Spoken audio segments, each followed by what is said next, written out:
नमस्ते एवरीवन, स्वागत करता हूं आपका आपके चैनल नीटफ्लिक्स पे। आज का हमारा टॉपिक है hormones produce by non endocrine tissues. अब इसका मतलब क्या है? सबसे पहले अभी तक हमने जो भी हॉर्मोन्स की बात करी थी वो किसी न किसी एक्सक्लूसिवली एंडोक्राइन ग्लैंड से निकल रहे थे। एक्सक्लूसिवली एंडोक्राइन ग्लैंड का मतलब क्या, इसे समझने की कोशिश करते हैं। यहाँ पे कुछ क्वेश्चंस मैंने लिखे हैं जो प्रीवियस ईयर एग्जाम में आ चुके हैं, हमारे नीट के अंदर आ चुके हैं। सबसे पहला क्वेश्चन पूछ रहा है सिंपली कि जो यहाँ पे 4 ऑप्शन दिए हैं सब में एंडोक्राइन ग्लैंड्स दे रखे हैं। किसी में थाइमस है, किसी में टेस्टिस है, किसी में एड्रीनल ग्लैंड है, किसी में ओवरी है। इन ऑप्शंस में, इन पेयर्स में से ऐसा कौन सा पेयर है जिसमें दोनों के दोनों ग्लैंड्स जो है वो एक्सक्लूसिवली एंडोक्राइन ग्लैंड है। एक्सक्लूसिवली एंडोक्राइन ग्लैंड का मतलब ये है कि वो सिर्फ और सिर्फ एंडोक्राइन ग्लैंड का ही काम करते हैं। मतलब एंडोक्राइन ग्लैंड का काम होता है हार्मोन को बनाना और ब्लड के अंदर सिक्रीट करना। ये काम होता है एंडोक्राइन ग्लैंड का। अगर इनमें से ऐसा कोई ऑर्गन है जो एंडोक्राइन ग्लैंड होने के सिवा भी कोई और काम करता है तो वो इसका करेक्ट आंसर नहीं होगा। तो पहला ऑप्शन है थाइमस एंड टेस्टिस। थाइमस का काम क्या होता है? थाइमस एक एंडोक्राइन ग्लैंड है जिसका काम होता है थाइमोसिन प्रोड्यूस करना। क्यों करता है? बिकॉज थाइमोसिन बहुत इंपॉर्टेंट है इम्यूनिटी को डेवलप करने में। टी सेल मीडिएटेड इम्यूनिटी के लिए जो टी लिम्फोसाइट्स होते हैं उनका मैच्योरेशन थाइमोसिन की वजह से होता है। ये ह्यूमरल इम्यूनिटी में जो एंटीबॉडीज होती है उन्हें भी प्रोड्यूस करता है। तो एंटीबॉडी में इसका रोल है और वो कैसे प्ले करता है? थाइमोसिन प्रोड्यूस करके। तो मतलब कि जो थाइमस है वो एक्सक्लूसिवली एंडोक्राइन ग्लैंड है। बिल्कुल। टेस्टिस एंडोक्राइन ग्लैंड का काम करता है, वो हार्मोन प्रोड्यूस करता है। एंड्रोजन हमने बात करी थी, टेस्टोस्टेरोन। लेकिन टेस्टिस का ये प्राइमरी फंक्शन नहीं है। टेस्टिस का काम है गैमीट्स का प्रोड्यूस करना। टेस्टिस के अंदर गैमीट्स प्रोड्यूस होते हैं। In testis, we will see in our later taxonomies that its main job is to promote spermatogenesis. What happens in testis? Spermatogenesis. And what is spermatogenesis? It is the process by which sperms are produced. तो जो testis का main function होता है वो spermatogenesis होता है। Spermatogenesis को add करने के लिए, हेल्प करने के लिए वो एंड्रोजन्स प्रोड्यूस करता है। बिकॉज एंड्रोजन्स जो होते हैं अल्टीमेटली वो मेल लाइक फीचर्स प्रोड्यूस करते हैं। तो इसके दोनों फंक्शंस हैं। तो इसका मतलब ये एक्सक्लूसिवली एंडोक्राइन ग्लैंड नहीं है। तो जो पहला ऑप्शन है हमारा वो करेक्ट नहीं है। नेक्स्ट ऑप्शन में है एड्रीनल ग्लैंड एंड ओवरी। जो एड्रीनल ग्लैंड होता है, जो एड्रीनल ग्लैंड होता है ये हार्मोन्स प्रोड्यूस करता है, चाहे वो मेड्यूला हो चाहे वो कॉर्टेक्स हो। इसका सोलली सिर्फ एक ही फंक्शन है, to behave as an endocrine gland. That's it. Whatever the part of adrenal is, it doesn't matter. चाहे वो मेडुला है चाहे कॉर्टेक्स है, फर्क नहीं पड़ता। दोनों का काम है हार्मोन्स प्रोड्यूस करना। तो हाँ, adrenal gland exclusively endocrine gland है। लेकिन ovary just like testis hormones produce करता है, एस्ट्रोजन प्रोड्यूस करता है, रिलैक्सिन प्रोड्यूस करता है, प्रोजेस्टेरॉन प्रोड्यूस करता है, लेकिन साथ में oogenesis भी करता है। What is oogenesis? The process which is homologous, or you can say analogous, to the function which testes were doing, which was spermatogenesis, to produce gametes. In the same way, ovaries, what they do, they undergo few processes, few changes which enable them to produce gametes by the process oogenesis. तो ovary का काम क्या है? oogenesis करना भी है, सिर्फ endocrine gland नहीं है। तो इसके लिए ओवरीज भी करेक्ट ऑप्शन नहीं। दैट्स व्हाई बी ऑप्शन भी हमारा करेक्ट आंसर नहीं है।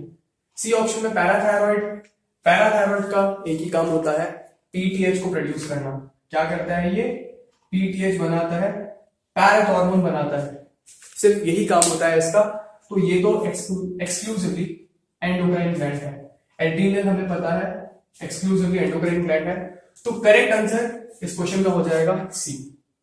लास्ट ऑप्शन भी देख लेते हैं, लास्ट ऑप्शन में पैराथायरॉइड है, हमें पता है पैराथायरॉइड ग्लैंड जो है वो एक्सक्लूसिवली एंडोक्राइन ग्लैंड है, लेकिन पैनक्रियाज नहीं है। क्यों नहीं है पैनक्रियाज? क्योंकि पैनक्रियाज एक्सोक्राइन ग्लैंड भी है, एंडोक्राइन होने के साथ साथ एक्सोक्राइन भी है, इसके लिए ये एक्सक्लूसिवली एंडोक्राइन ग्लैंड नहीं है। तो करेक्ट आंसर क्या है? सी। ये क्वेश्चन इसके लिए डिस्कस किया क्योंकि यहां पर जो भी ऑर्गन्स थे, ये पूछना क्या चाहता था, सिर्फ वो ऑर्गन्स बताओ जो कि एक्सक्लूसिवली एंडोक्राइन ग्लैंड है, बाकी सब एक्सक्लूसिवली एंडोक्राइन ग्लैंड नहीं थे। आज का टॉपिक भी ऐसा ही है। आज के टॉपिक में हम बात करेंगे नॉन एंडोक्राइन टिश्यूज, और ये टिश्यूज नॉन एंडोक्राइन टिश्यूज है तो हम डिस्कस ही क्यों कर रहे हैं? इसलिए डिस्कस कर रहे हैं बिकॉज ये भी हार्मोन्स प्रोड्यूस करते हैं। जो हार्ट है, किडनी है, जीआई ट्रैक्ट है, ये भी हार्मोन्स प्रोड्यूस करते हैं। दे आर नॉन एंडोक्राइन, मतलब इनका जो प्राइमरी फंक्शन है वो एंडोक्राइन ग्लैंड की तरह बिहेव करना नहीं है। जो हार्ट है, हार्ट का मेन फंक्शन क्या होता है? ब्लड को पंप करना। जो किडनी है उसका मेन फंक्शन होता है osmoregulation and excretion. GI tract का मेन फंक्शन होता है digestion and absorption of food, ना कि हार्मोन प्रोड्यूस करना। लेकिन ये हार्मोन्स भी प्रोड्यूस करते हैं। जो इनका फंक्शन है हार्मोन प्रोड्यूस करने का, हम उसकी बात करने वाले हैं आज। सबसे पहले चलते हैं हम हार्ट पे। हार्ट कौन सा हार्मोन प्रोड्यूस करता है, वहां पर जाने से पहले एक और चीज हमें देखनी है। ये तो हार्ट का मैंने एक सिंपल सा डायग्राम बनाया है, इसी भी और सिंप्लीफाई करने के लिए एक डायग्राम और बना रहा हूं। ये मान लेते हैं हमारा हार्ट है, जिसे हम सामने से देख रहे हैं। ह्यूमन हार्ट के 4 चेंबर्स होते हैं, 4 चेंबर होते हैं ह्यूमन हार्ट के अंदर। मैंने यहाँ पे बना दिए हैं 4 चेंबर। 2 चेंबर ऊपर होते हैं, 2 चेंबर नीचे होते हैं। जो 2 चेंबर ऊपर होते हैं उन्हें हम क्या बोलते हैं? Atria. We call them atria. Atria is plural, singular हो जाएगा एट्रियम। मतलब अगर मैं सिर्फ एक ही चेंबर की बात करूं जो ऊपर है तो उसे मैं बोलूंगा एट्रियम। दोनों की बात करूंगा तो atria. 2 upper chambers of the heart, they are collectively called atria. जो लोअर चेंबर्स होते हैं हार्ट के, उन्हें हम क्या बोलते हैं? Ventricles. We call them ventricles. Heart के लोअर चेंबर्स को हम बोलते हैं वेंट्रिकल्स। ठीक है, तो हार्ट को अपर और लोअर चेंबर में डिवाइड किया है। साथ में अगर मैं इस हार्ट को सामने से देख रहा हूं तो एक साइड कौन सी होगी? राइट साइड, और एक होगी लेफ्ट साइड। तो होता क्या है, हार्ट की 2 साइड से राइट साइड, लेफ्ट साइड, और टोटल 4 चेंबर्स होते हैं। 2 चेंबर ऊपर होते हैं, 2 चेंबर नीचे होते हैं। तो जो 2 चेंबर ऊपर है, सबसे पहले बात करते हैं एट्रिया की। एट्रिया में जो एट्रियम लेफ्ट साइड है उसे हम क्या बोलेंगे? जो एट्रियम लेफ्ट साइड में, ये रहा लेफ्ट साइड, जो एट्रियम लेफ्ट साइड में उसे हम बोलेंगे लेफ्ट एट्रियम। और जो एट्रियम राइट साइड में है उसे हम बोलेंगे राइट एट्रियम। जो चेंबर्स नीचे है उन्हें हम बोलते हैं कलेक्टिवली वेंट्रिकल्स। जो वेंट्रिकल हार्ट का राइट साइड में है उसे हम बोलेंगे राइट वेंट्रिकल, और जो वेंट्रिकल लेफ्ट साइड है उसे बोलेंगे लेफ्ट वेंट्रिकल। सिर्फ ये हार्ट के 4 चेंबर्स होते हैं। होता क्या है, जो बॉडी से पूरा ब्लड होता है कलेक्टिवली, जो ब्लड बॉडी से आता है वो कहां जाता है? वो वेन्स के थ्रू आता है राइट एट्रियम में। राइट एट्रियम से वो ब्लड कहां जाता है? राइट वेंट्रिकल में। इनके बीच में वैल्व्स होते हैं, हम बात करेंगे इनके बारे में डिटेल में सर्कुलेटरी सिस्टम में। फिलहाल के लिए यू जस्ट ट्रस्ट मी कि जो ब्लड है बॉडी से, बी से मैंने यहाँ पे बॉडी को रिप्रेजेंट किया है, बॉडी से पूरा ब्लड राइट एट्रियम में आ रहा है, राइट एट्रियम से वो राइट वेंट्रिकल में जाएगा, राइट वेंट्रिकल से ब्लड जाता है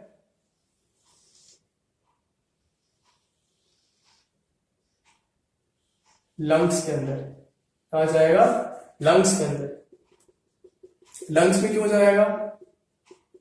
ऑब्वियसली ऑक्सीजन ऐड करने के लिए, इसको ऑक्सीजनेट करने के लिए वो कहां जाएगा? लंग्स में जाएगा।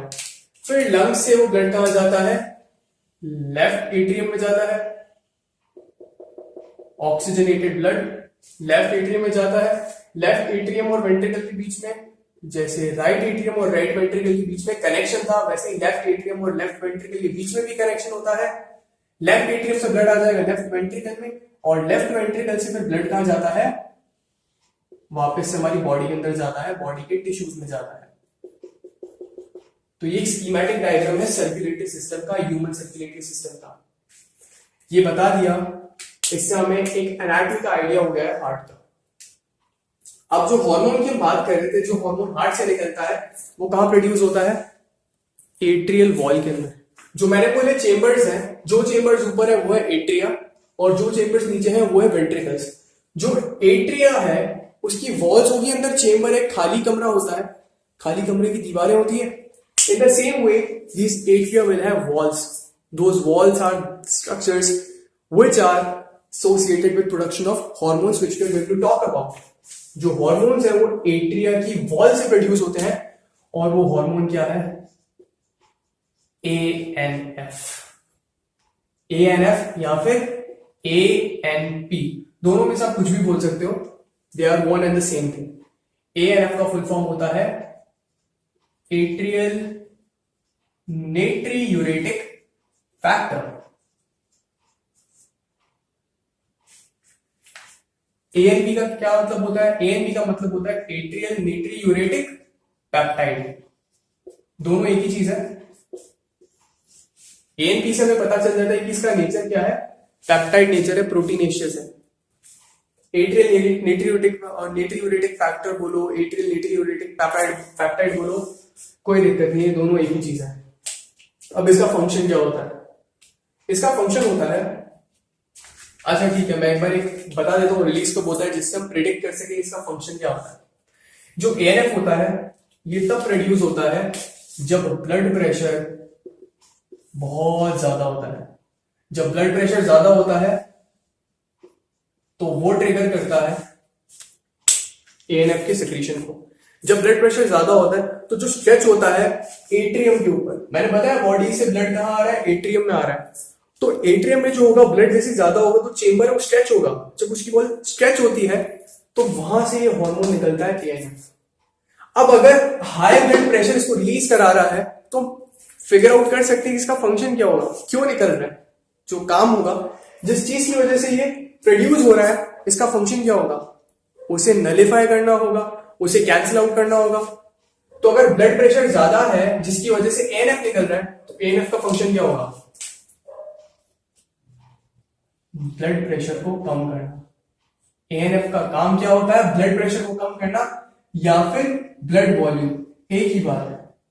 आप ब्लड वॉल्यूम कम करोगे ब्लड प्रेशर भी कम हो जाएगा। तो they are one and the same thing. ANF का काम क्या होता है, ब्लड प्रेशर को या ब्लड वॉल्यूम को कम करना। अब ये कैसे करता है, ये इंपॉर्टेंट है। पहला फंक्शन जो टेक्स्ट बुक में लिखा हुआ है वो है वेजोडाइलेशन, और मैं आपको बता चुका हूं वेजो कंस्ट्रिक्शन से ब्लड प्रेशर बढ़ता है, वेजोडाइलेशन से ब्लड प्रेशर कम होगा। ऑब्वियसली ब्लड प्रेशर क्या होता है, ये जो ब्लड होता है ब्लड वेसल्स में ट्रैवल कर रहा होता है, वो जो वेसल वॉल्स होती है उनपे प्रेशर लगाता है, उसे ही हम ब्लड प्रेशर बोलते हैं। अगर वेसल वॉल्स बहुत ज्यादा बड़, जिनका क्रॉस सेक्शन एरिया बहुत बड़ा होगा, मतलब अगर क्रॉस सेक्शन एरिया बड़ा है तो इमेजिन कर सकते हैं ब्लड वेसल्स बहुत अंदर से उनका ल्यूमेन बहुत ज्यादा होगा, तो जो भी ब्लड ट्रैवल करेगा उस पर प्रेशर अप्लाई नहीं कर पाएगा। लेकिन अगर जो ब्लड वेसल्स होगी वो कंस्ट्रिक्टेड होंगी, जिनका क्रॉस सेक्शन कम होगा, तो जितना भी ब्लड ट्रैवल करेगा वो ज्यादा प्रेशर लगाएगा। तो वेजोडाइलेशन से क्या होता है, ब्लड प्रेशर कम होगा बिकॉज रेजिस्टेंस कम होता है। ठीक है, अब एक और फंक्शन होता है इसका, वो फंक्शन इसके नाम से प्रिडिक्ट कर सकते हैं क्या होगा। नाम क्या है, atrial. Why atrial? Because it is produced by the walls of atria. Produced by the walls of atria. That's why we call it atrial. Natriuretic का मतलब क्या होता है, जो natri word होता है it is associated with sodium. Natri word natrium. If you remember, जो sodium होता है, सोडियम का सिंबल होता है Na. नाम तो सोडियम होता है लेकिन सिंबल होता है Na, बिकॉज ये ओरिजिनली कहां से आया था, नेट्रियम से। तो नेट्रियम का जो नेट्री है वो यहां पे लगा है, जिसका मतलब है sodium. Uretic means uresis into urine. तो मतलब क्या है, जो एएनएफ है ये क्या करता है, ये सोडियम का यूरिन के अंदर लॉस कराता है, that's why we call it natriuretic. Why natriuretic? Because it triggers loss of sodium into urine. ये क्या करता है, सोडियम का रीअब्जॉर्प्शन, जो एल्डोस्टेरोन था वो सोडियम का रीअब्जॉर्प्शन करा रहा था।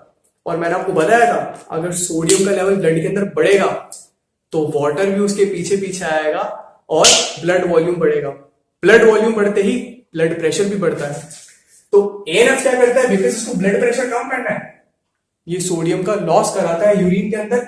सोडियम का लॉस होगा तो वाटर का लॉस होगा, और अगर वाटर का लॉस हो गया ब्लड में से तो ब्लड वॉल्यूम कम हो जाएगा और अल्टीमेटली ब्लड प्रेशर भी कम हो जाएगा।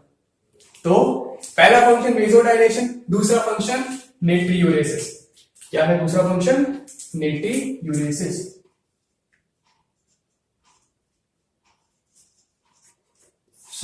ये है एएनएफ के फंक्शन, जो रिलीज होता है ब्लड प्रेशर जब भी ज्यादा होता है, एट्रियल वॉल से रिलीज होता है। एट्रियल वॉल, एट्रियम हार्ट का चेंबर होता है, उसकी वॉल से रिलीज होता है और वेसोडाइलेशन कराता है और नेट्रीयूरेसिस कराता है। वेसोडाइलेशन में क्या होता है, जो ब्लड वेसल्स होती है उनका क्रॉस सेक्शनल एरिया बढ़ जाता है। Natriuresis means loss of urine into loss of sodium into urine. इन दोनों की वजह से ब्लड प्रेशर और ब्लड वॉल्यूम को कम करता है और जो ब्लड प्रेशर बढ़ा हुआ था उसे कम कराता है। So this was the function of ANF या फिर एएनपी। ये तो था अबाउट हार्ट। नेक्स्ट है किडनी। किडनी की जो स्ट्रक्चरल और फंक्शनल यूनिट होती है वो होती है नेफ्रॉन। एक बार हम देख लेते हैं, ये मैंने आपको बना रखा है नेफ्रॉन। नेफ्रॉन में क्या होता है, दो पार्ट होते हैं नेफ्रॉन के अंदर। एक तो होता है ब्लड वेसल वाला पार्ट, कैपिलरीज वाला पार्ट, जिसे हम बोलते हैं ग्लोमेरुलस। तो यहां पे जो बना रखा है ना, ये जो यहां पे ब्लड वेसल है ये है आर्टीरियोल, ये भी है आर्टीरियोल। लेकिन एक में से ब्लड आता है और एक में से ब्लड जाता है। जिस आर्टीरियोल में से ब्लड किडनी की तरफ या नेफ्रॉन की तरफ आता है उसे हम बोलते हैं अफरेंट आर्टीरियोल, और जिसमें से ब्लड बाहर जाता है, नेफ्रॉन के बाहर जाता है, उसे हम बोलते हैं efferent, EFFERENT, afferent, sorry efferent arteriole. Afferent के थ्रू ब्लड नेफ्रॉन की तरफ आएगा, इफरेंट के थ्रू ब्लड नेफ्रॉन से जाएगा। जहां पर ये नेफ्रॉन से मिलती है, नेफ्रॉन की ट्यूबुलर साइड से मिलती है, जो ये वाला साइड है ब्लैक कलर से बना रखा है, वो ट्यूबुलर पार्ट है। जिस पार्ट पर, जिस जगह पर जो हमारी आर्टीरियोल्स है वो ट्यूबुलर पार्ट से मिलती है, उसे हम बोलते हैं glomerulus. We call it glomerulus. Okay, तो ये तो हो गया वेसल वाला part. Glomerulus is part of nephron. उसके बाद ग्लोमेरुलस जिस कप शेपेड स्ट्रक्चर के अंदर एम्प्टी होता है उसे हम बोलते हैं बोमेन्स कैप्सूल। बोमेन्स कैप्सूल से कॉन्वोल्यूटेड स्ट्रक्चर निकलता है जिसे हम बोलते हैं पीसीटी। पीसीटी का फुल फॉर्म होता है proximal convoluted tubule. Proximal convoluted tubule आगे जाके कंटिन्यू होता है और बनाता है एक लूप बनाता है जिसे हम बोलते हैं हैंडलेज लूप। ये जो लूप बन रहा है हेयर पिन शेपेड है, जो हेयर पिन होती है वो यू शेपेड होती है, वैसा ये टर्न बन रहा है, इसे हम बोलते हैं हैंडलेज लूप। हैंडलेज लूप के दो पार्ट होते हैं, एक होता है थिन पार्ट, जो हमें दिख रहा है ये पार्ट है थिन पार्ट, और एक होता है थिक पार्ट। एक डिसेंडिंग पार्ट होता है डिसेंडिंग थिन पार्ट, फिर होता है असेंडिंग थिन पार्ट, और एक होता है असेंडिंग थिक पार्ट। ठीक है, ये है ascending part, ascending thick part. Ascending thick part से निकलता है एक और कॉन्वोल्यूटेड स्ट्रक्चर ट्यूब्यूल का जिसे हम बोलते हैं DCT. We call it DCT. अब मैं आपको एनाटॉमी क्यों बता रहा हूं, इसका रीजन है। रीजन ये है कि जिस पॉइंट पे जो अफरेंट आर्टीरियोल है और डीसीटी है, जो डीसीटी है डिस्टल कॉन्वोल्यूटेड ट्यूब्यूल और अफरेंट आर्टीरियोल जिस पॉइंट पर मिलते हैं, एक पॉइंट आता है जहां पर ये मीट करते हैं। जिस पॉइंट पे मीट करते हैं वहां पे जो सेल्स होती है इनकी वो मॉडिफाई हो जाती है। कैसे मॉडिफाई होती है? होगा क्या यहाँ पे? हमें पता है आर्टीरियोल है, आर्टीरियोल में अंदर कुछ सेल्स होंगी, जो सेल्स क्या है? एंडोथेलियम है, ट्यूनिका इंटिमा। और आर्टीरियोल में एक लेयर और होती है बाहर की तरफ, जो होती है मस्क्यूलर लेयर। क्या होती है? Muscular layer. तो ये मैंने बना दी मस्क्यूलर लेयर। सिर्फ वो पॉइंट जहां पर डीसीटी से ये अफरेंट आर्टीरियोल टच करती है, वहां पर ही जो सेल्स होते हैं मॉडिफाई हो जाते हैं और ऐसे दिखने लगते हैं। जो सेल्स मैंने यहां पे बनाया है डीसीटी से जहां पर ये मिल रहे हैं, ओके, इसे यहां पे साइड में अलग से बना लेते हैं।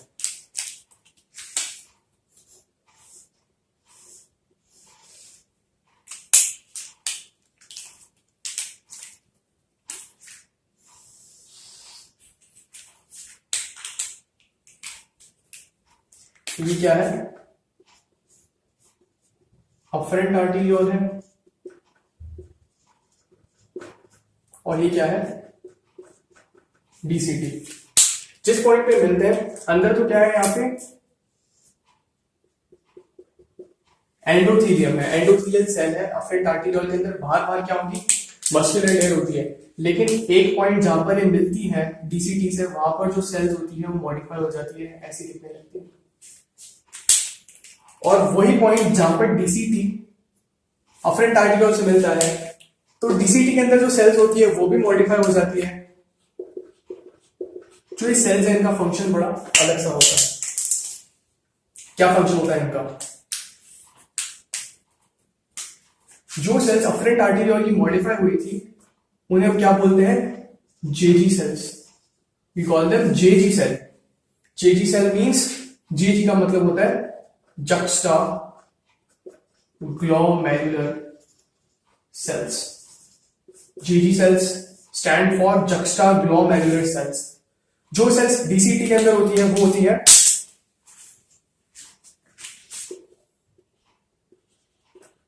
Macular densa. मैक्यूलर डेंसा से हमें कोई मतलब नहीं है फिलहाल। ये सोडियम और क्लोराइड का लेवल सेंस करती है। सिर्फ इतना फंक्शन मैंने इसका याद करना है हमें। जो जेजी सेल्स है ये इंपॉर्टेंट है बिकॉज ये दो हार्मोन्स प्रोड्यूस करती है। कौन कौन से हार्मोन्स है वो? जो पहला हार्मोन जेजी सेल्स प्रोड्यूस करती है वो है रेनिन। क्या है? रेनिन। और एक हार्मोन ये प्रोड्यूस करती है जिसे हम बोलते हैं, एक तो क्या रेनिन, दूसरा हो गया एरिथ्रोपोइटिन। दो हार्मोन्स प्रोड्यूस होते हैं जेजी सेल से, रेनिन और एरिथ्रोपोइटिन। ये आपकी टेक्स्ट बुक में लिखा है। रेनिन के लिए बिल्कुल सही है, रेनिन जेजी सेल से ही प्रोड्यूस होता है। अच्छा, रेनिन की बात कर रहे हैं तो हमें ये भी याद रखना है, एक तो रेनिन ये है RENIN, एक रेनिन और होता है RENNIN। दोनों में फर्क है। जो नीचे वाला रेनिन है ये हमें देखने को मिलेगा डाइजेस्टिव सिस्टम में, जो मिल्क का डाइजेशन कराता है, मिल्क प्रोटीन का डाइजेशन कराता होता है, वो है RENNIN रेनिन। जो हार्मोन वाला रेनिन है किडनी से प्रोड्यूस होता है वो है RENIN। तो ये हमें पता होना चाहिए दोनों के बीच में डिफरेंस। फिलहाल के लिए आप सिर्फ RENIN पे फोकस करें। ये रेनिन, जो रेनिन है वो जेजी सेल से प्रोड्यूस होता है। फंक्शन क्या होता है इसका वो मैं आपको बता देता हूं। इसका फंक्शन होता है ब्लड प्रेशर को बढ़ाना। रेनिन का काम होता है ब्लड प्रेशर को बढ़ाने में हेल्प करना। तो मतलब क्या फैक्टर है जो उसको ट्रिगर कराएगा इसके रिलीज को? Low blood pressure. याद रखो, जो ANF था वो तब प्रोड्यूस हो रहा था जब ब्लड प्रेशर ज्यादा था, ताकि वो ब्लड प्रेशर को कम करे। लेकिन रेनिन तब निकलेगा जब ब्लड प्रेशर कम है, और वो ब्लड प्रेशर को बढ़ाएगा जब निकलेगा। कैसे बढ़ाएगा उसका मैं आपको एक छोटा सा आइडिया दे देता हूं। जो रेनिन होता है, एक प्रोटीन होता है एंजियोटेंसिनोजिन। टेंसिनोजिन है, एंजियोटेंसिनोजिन इनएक्टिव होता है, इसे रेनिन क्या करता है? एक्टिव बना देता है, क्लीव करके, तोड़ के, और एंजियोटेंसिन 1 में कन्वर्ट करता है। जो एंजियोटेंसिन 1 होता है एक एंजाइम होता है, लंग्स के अंदर होता है, एस बोलते हैं इसे। इसका फुल फॉर्म होता है angiotensin 1 converting enzyme. Angiotensin 1 converting enzyme. Lungs के अंदर होता है, एंजियोटेंसिन 1 को कन्वर्ट करता है एंजियोटेंसिन 2 में। जो एंजियोटेंसिन 2 होता है ये बड़ा ही जबरदस्त वेजोकंस्ट्रिक्टर होता है। जब वेजोकंस्ट्रिक्शन करेगा एंजियोटेंसिन 2 तो आप इमेजिन कर सकते हो ब्लड प्रेशर क्या होगा, बढ़ेगा। और क्या करता है ये, एल्डोस्टेरोन को भी निकलवाता है। एल्डोस्टेरोन कहां से निकलता है, कॉर्टिकॉइड है, एड्रिनल कॉर्टेक्स से निकलता है, जोना ग्लोमेरुलोसा से। और एल्डोस्टेरोन सोडियम का रीएब्जॉर्प्शन कराता है तो फ्लूइड वॉल्यूम बढ़ जाता है, उसकी वजह से भी ब्लड प्रेशर बढ़ता है। तो ये रोल होता है इस पूरे सिस्टम का, जो कहां से स्टार्ट होता है, रेनिन से। रेनिन कब रिलीज होता है, जब ब्लड प्रेशर कम होता है, और ये पूरा सिस्टम चलता है। इस पूरे सिस्टम को हम क्या बोलते हैं, रास। वी कॉल इट रास, रेनिन एंजियोटेंसिनोजन एल्डोस्टेरोन सिस्टम। ये होता है रास, ठीक है। अब जो एरिथ्रोपोइटिन है आपकी टेक्स्ट बुक में लिखा हुआ है वो कहां से निकलता है, जेजी सेल से, जो कि बिल्कुल गलत है। जो नई रिसर्च है वो बताती है एरिथ्रोपोइटिन कहां से निकलता है। यहाँ पे नेफ्रॉन में होता क्या है, यहाँ पे कुछ पेरिट्यूबुलर कैपिलरीज होती है, कुछ ब्लड वेसल्स होती है जिन्हें हम बोलते हैं पेरिट्यूबुलर कैपिलरीज। इन पेरिट्यूबुलर कैपिलरीज के सराउंडिंग में इंटरस्टिशियम जो होता है, उस इंटरस्टिशियम से और इन पेरिट्यूबुलर कैपिलरीज से निकलता है एरिथ्रोपोइटिन, ना कि जेजी सेल्स से। लेकिन हमें क्या याद रखना है, जो टेक्स्ट बुक में लिखा है, जो एनसीईआरटी में लिखा है, वही हमें याद रखना है। बिकॉज नीट में अगर कभी क्वेश्चन आ गया which among the following sales produce erythropoietin, तो आप ये नहीं लिखोगे, आप लिखोगे जेजी सेल्स। बिकॉज जेजी सेल्स आपकी टेक्स्ट बुक में लिखा है तो हमें इसके साथ ही जाना है। तो जेजी सेल्स प्रोड्यूस करता है। मैं सिर्फ बताना चाहता था जो वहां पर लिखा है वो गलत है। जब आप हायर स्टैंडर्ड में जाओगे तो आपको पता चलेगा एग्जैक्ट आंसर ये होता है। एरिथ्रोपोइटिन का काम क्या होता है, सिर्फ याद रखना है, एरिथ्रोपोइटिन का काम होता है आरबीसी प्रोडक्शन। एरिथ्रोपोइटिन क्या कराता है, एरिथ्रोपोइसिस कराता है। और एरिथ्रोपोइसिस क्या होता है, RBC production. The process by which red blood cells are produced we call it erythropoiesis. और कौन कराता है ये, एरिथ्रोपोइटिन। प्रोड्यूस कहां से होता है, नेफ्रॉन से प्रोड्यूस होता है, ठीक है। So this was about kidney and heart. Last है हमें बात करनी है वो है अबाउट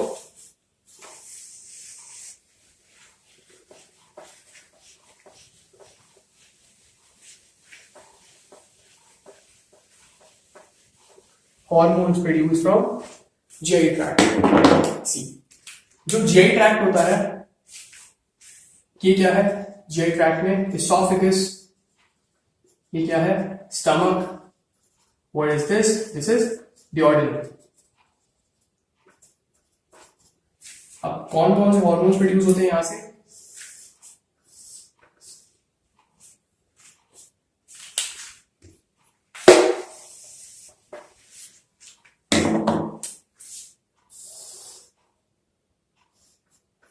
ये प्रोड्यूस करता है सिक्रेटिन, ये प्रोड्यूस करता है जीआईपी, ये प्रोड्यूस करता है कोलेसिस्टोकाइनिन एंड गैस्ट्रिन। ये चार हार्मोन्स है जिसके बारे में हमें बात करनी है। सबसे पहले बात करेंगे गैस्ट्रिन के बारे में। गैस्ट्रिन नाम से पता चल रहा है, वर्ड है गैस्ट, गैस्ट वर्ड आता है फॉर स्टमक। इसका काम क्या होता है, ये HCl का प्रोडक्शन कराता है, HCl का प्रोडक्शन बढ़वाता है। और क्या करता है, जो पैप्सिनोजन होता है उसे सिक्रीट कराता है। जो पैप्सिनोजन है हमें पता है, पैप्सिनोजन कन्वर्ट होता है पैप्सिन में और प्रोटीन को डाइजेस्ट कराता है, प्रोटियोलिसिस कराता है, प्रोटीन का डाइजेशन कराता है। कौन, पैप्सिन। तो पैप्सिनोजन पैप्सिन में कन्वर्ट होगा और प्रोटियोलिसिस कराएगा। सिक्रीट कहां से होते हैं, जो पैप्सिनोजन है वो प्रोड्यूस होता है पैप्टिक सेल्स में से। स्टमक की जो लाइनिंग होती है वहां से कुछ सेल्स प्रोड्यूस होते हैं, वहां पे कुछ सेल्स होते हैं उसे लाइन कर रहे होते हैं जिन्हें हम पैप्टिक सेल्स बोलते हैं, उनमें से निकलता है पैप्सिनोजन। जो HCl है वो प्रोड्यूस होता है पैराइटल सेल्स या फिर ऑक्जेंटिक सेल से, एक ही चीज है, what ever you call it, parietal cells बोल दो, ऑक्जेंटिक सेल्स बोल दो, काम क्या है, एक्सियल प्रोडक्शन है, ये इंपॉर्टेंट है। नेक्स्ट है, नेक्स्ट हार्मोन कोलिसिस्टोकाइनिन। सी, ये बहुत इंटरेस्टिंग है। जो कोलिसिस्टोकाइनिन है, इसके नाम से पता चल रहा है, जो कोलिसिस्ट वर्ड होता है, this word is for gall bladder, gall bladder के लिए वर्ड होता है cholecyst word. Kinin means something which increases motility. तो ये क्या करता है कोलिसिस्टोकाइनिन, ये एक्ट करता है गॉल ब्लैडर पे, मैं यहां पे बना देता हूं, ये एक तो एक्ट करता है गॉल ब्लैडर पे और एक्ट करता है पैनक्रियास पे। जब ये गॉल ब्लैडर पे एक्ट करता है तो क्या कराता है, गॉल ब्लैडर के अंदर बाइल स्टोर होता है, तो वहां से सिक्रीट कराता है बाइल जूस। पैनक्रियास से क्या सिक्रीट कराता है, ये एंजाइम सिक्रीट कराता है जो डाइजेशन में हेल्प करता है। लाइपेज, हमें पता है लाइपेज होता है, ट्रिप्सिनोजन होता है, कार्बोक्सीपेप्टाइडेज होता है, काइमोट्रिप्सिनोजन होता है, ये सारे एंजाइम्स प्रोड्यूस होते हैं पैनक्रियास से। सवाल ये कि कोलिसिस्टोकाइनिन प्रोड्यूस कब होगा, आप इमेजिन कर सकते हो कि यहां पे जब बाइल जूस निकल रहा है और पैनक्रियाटिक एंजाइम्स निकल रहे हैं, तो इसका ट्रिगर क्या हो सकता है, whenever you took a meal which was rich in fats, अगर आपने कोई ऐसी चीज खाई जो फैट में रिच था, जिसके अंदर फैट बहुत ज्यादा था, तो वो क्या करेगा, वो रिलीज कराएगा कोलिसिस्टोकाइनिन का। Because for digestion of fat we need bile juice. Bile juice के अंदर होते हैं bile salts, bile acids, bilirubin, cholesterol, phospholipids, all these components, especially bile salts, they are important for digestion of fats। कैसे, उसका emulsification कराते हैं। Fat जो होता है बहुत बड़ा मॉलिक्यूल होता है, उसे फ्रेगमेंट करते हैं, जो फ्रेगमेंटेशन प्रोसेस होता है वही होता है एमल्सिफिकेशन। तो फैट को तोड़ता है बाइल जूस, तो हमें बाइल जूस चाहिए होता है डाइजेशन के लिए फैट्स के। पैनक्रियास के अंदर जो एंजाइम्स होते हैं उनमें से एक एंजाइम होता है lipase, and lipase is important for breakdown of fats.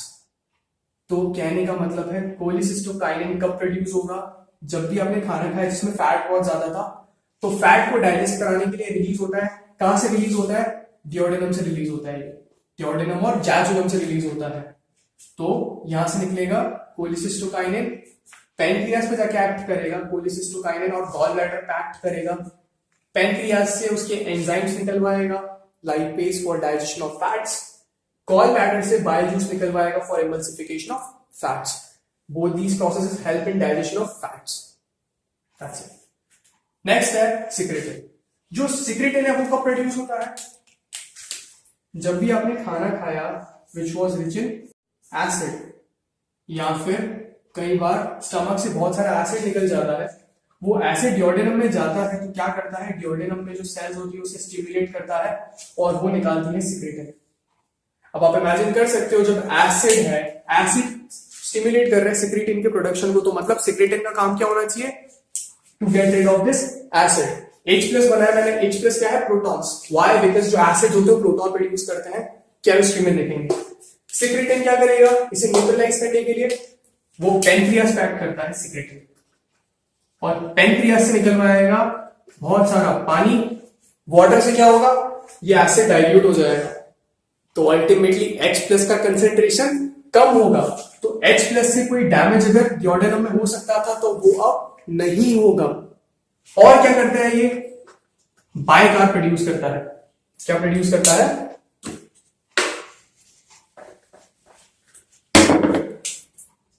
Pancreas से वाटर प्रोड्यूस कराता है और HCO3- HCO3- होता है बाइकार्बोनेट आयन, तो ये बाइकार्बोनेट आयंस भी प्रोड्यूस कराता है। बाइकार्बोनेट आयंस क्या करते हैं, जो बाइकार्बोनेट आयंस होते हैं वो H+ से कंबाइन करेंगे और क्या बनाएंगे, H2CO3।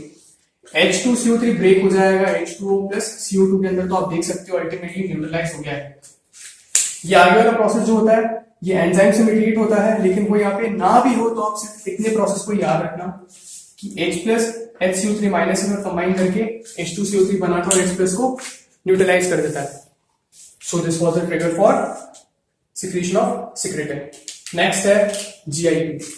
GIP क्या है, गैस्ट्रिक इनहिबिटरी पेप्टाइड, नाम से पता चल रहा है गैस्ट्रिक इनहिबिटरी पेप्टाइड, मतलब ये क्या करेगा, इनहिबिशन करेगा गैस्ट्रिक सिक्रीशन का। पर ये सिर्फ गैस्ट्रिक सिक्रीशन का इनहिबिशन जो बोल रहे हैं, गैस्ट्रिक सिक्रीशन को इनहिबिट करता है नहीं, ये पूरे जे ट्रैक्ट पैक करेगा और उसकी जो सिक्रीशन है उसे कम कराएगा। क्या कराता है ये, इसका काम होता है गैस्ट्रिक सिक्रीशन को इनहिबिट करना और साथ में मोटिलिटी। तो डाइजेशन एब्जॉर्प्शन इसने सबको एक तरह से फिलहाल के लिए इनहिबिट कर दिया है। सो जीआईपी का फंक्शन क्या होता है, गैस्ट्रिक सिक्रीशन को इनहिबिट करना और गैस्ट्रिक मोटिलिटी को इनहिबिट करना। सो ये हो गया हार्ट, नेफ्रॉन और जीआई ट्रैक्ट के बारे में। कुछ और भी स्ट्रक्चर्स होते हैं हमारी बॉडी में जो एंडोक्राइन ग्लैंड की तरह वर्क करते हैं। For example placenta. प्लेसेंटा का काम क्या होता है, काम इसका ये होता है जो फीटस होता है उसकी अपब्रिंगिंग, नर्सिंग में हेल्प करता है। अब ये तो उसका मेन फंक्शन हो गया, लेकिन साथ में कुछ हार्मोन्स भी प्रोड्यूस करता है, जैसे HCG, एस्ट्रोजन भी बनाता है, प्रोजेस्टेरॉन भी बनाता है। ये सारे हार्मोन्स बहुत इंपॉर्टेंट है ड्यूरिंग प्रेगनेंसी। जो HCG होता है ये वो सारे काम करता है जो LH करता है। You figured it right. LH luteinising hormone जो एंटीरियर पिट्यूटरी से प्रोड्यूस हो रहा था, होता क्या है, पार्चुरेशन में जो मेंस्ट्रुअल साइकिल होती है, एक बार LH सर्ज होता है, हम रिप्रोडक्टिव सिस्टम में देखेंगे, LH सर्ज से ओव्यूलेशन होता है। LH का लेवल जब तक बढ़ा रहता है तब तक कॉर्पस ल्यूटियम एक स्ट्रक्चर बनता है, वो बना रहता है। बट जब LH का लेवल कम होने लगता है, जब फर्टिलाइजेशन नहीं होता है, इम्प्लांटेशन नहीं होता है, तो LH का लेवल कम होता है और अल्टीमेटली कॉर्पस ल्यूटियम जो होता है वो भी खत्म हो जाता है। लेकिन अगर इम्प्लांटेशन हो गया तो LH का अपने को जरूरत है, तो वो काम कौन करता है, उसका HCG करता है। HCG होता है human chorionic gonadotropin. Human chorionic gonadotropin, Korean is a part of embryonal membrane. जो एम्ब्रियो होता है उसकी मेम्ब्रेन होती है, एम्ब्रियोनल मेम्ब्रेन होती है कोरियन। ओके, सो ये ज्यादा इंपॉर्टेंट नहीं है, लेकिन हमें याद रखना है प्लेसेंटा भी एक टेम्पररी एंडोक्राइन स्ट्रक्चर होता है। वैसे ही कॉर्पस ल्यूटियम कहां पर, यहां पर है। कॉर्पस ल्यूटियम जो फीमेल मंथली साइकिल होती है, मेंस्ट्रुअल साइकिल होती है, उस टाइम पे बनता है। ये भी टेम्पररी एंडोक्राइन ग्लैंड होता है और क्या प्रोड्यूस करता है, प्रोजेस्टेरॉन। प्रोजेस्टेरॉन प्रोड्यूस करता है। So this was all. हमने बात करी हार्ट से जो हार्मोन्स प्रोड्यूस हो रहे थे, ANP था, एट्रियल नाइट्रियूरेटिक पेप्टाइड। काम क्या था उसका, ब्लड प्रेशर को कम कराना। कैसे करा रहा था, सोडियम का लॉस करा के, विजुअलाइजेशन करा के। फिर हमने बात करी हार्मोन्स की which were produce by nephrons. Nephrons, there's a position, there's a point within nephron where afferent arteriole and distal convoluted tubule, they come in close proximity to each other, and at that point the cells in afferent arteriole, they get modified into JG cells, and cells in distal convoluted tubule, they get modified into macula densa. The JG cells, they produce renin and erythropoietin. The function of renin is to increase blood pressure, so we can imagine what is going to be the trade-off for renin, low blood pressure.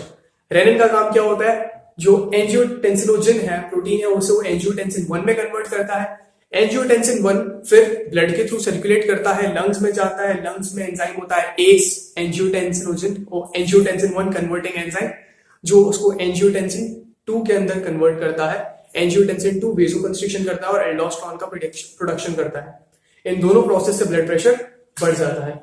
Erythropoietin, नाम से पता चल रहा है, it causes erythropoiesis, the process by which RBCs are produce. उसके बाद हमने बात करी hormones produce by GI tract, जिसमें पहला था गैस्ट्रिन। गैस्ट्रिन एक्ट करता है पैराइटल सेल्स पे और पैप्टिक सेल्स पे। पैराइटल सेल्स से निकलवाता है HCl, hydrochloric acid. Peptic cells से निकलवाता है पैप्सिनोजन। उसके बाद हमने बात करी सिक्रेटिन की। सिक्रेटिन, जब भी आपने खाना खाया और वो खाना अगर उसमें बहुत सारा एसिड था, प्रोटॉन्स थे, तो जो डियोडेनम होता है वो उसे डिटेक्ट करता है, डियोडेनम और जैजुनम।